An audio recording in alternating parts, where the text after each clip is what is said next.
شہر رمضان الذی انزل فیہ القرآن، قرآن کریم کے نزول کی وجہ سے ہی اللہ تعالیٰ نے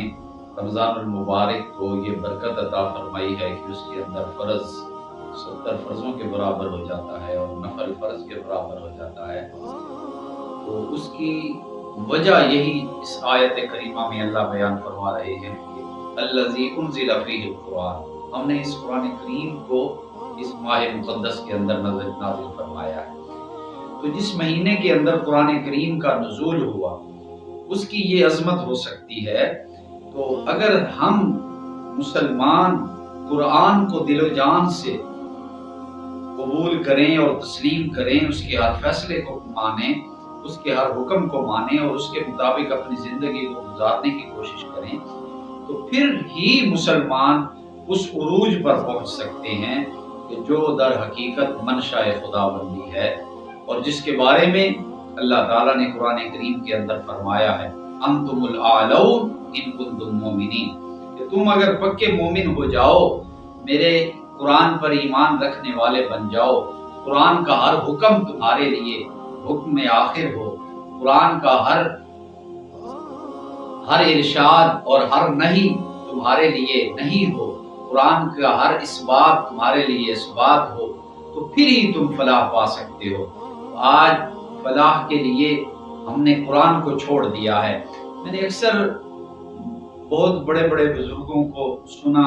دیکھا قریب سے، انہوں نے اپنا اوڑھنا بچھونا قرآن کریم کو بنایا ہوا تھا، لیکن آج کل کے دور کے اندر اوٹ پٹانگ قسم کی باتیں آ گئی ہیں، شعر و شاعری آ گئی ہے اور تفکرات، تخیلات، ذاتی بیانات ہو رہے ہیں، لیکن قرآن کریم کے اسلوب کو، قرآن کے طرز کو ہم نے چھوڑ دیا ہے۔ یہی وجہ ہے ہمارے فرقہ پرستی کی بھی کہ ہم فرقوں میں بٹ گئے ہیں۔ اگر ہم قرآن کریم کو اپنے دل و جان سے مانیں گے تو انشاءاللہ العزیز قرآن ہمیں وہ سبق دے گا، وہ درس دے گا کہ جو قرآن کریم کا اصل مدعا ہے۔ تو اللہ تعالیٰ نے فرمایا ہے کہ ان ھذا القرآن یہدی للتی ہی اقوم، کہ ہم نے اقوام عالم کے لیے قرآن کو ہدایت بنا کر بھیجا ہے۔ آج ہم یہ کوشش کریں، جو بیان کرنے والے ہیں وہ بھی، جو عوام سننے والی ہے وہ بھی، اور جمعوں کے خطبات کے اندر قرآن کریم کو بیان کیا جائے، قرآن کے عقائد، نظریات، اعمال، افعال، ہر ایک چیز قرآن کے اندر موجود ہے،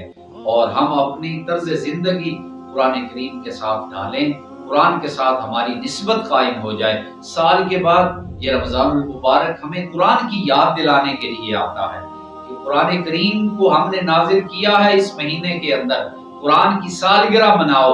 اور قرآن کو آئندہ 11 مہینے بھی اپنے دل و جان سے اسے عزیز رکھو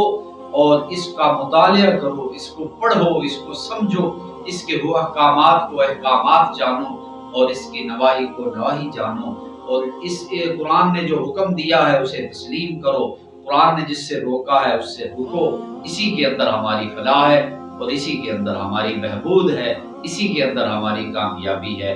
وہ معزز تھے زمانے میں مسلمان ہو کر اور ہم ہوئے ہیں خاک تارے کے قرآن۔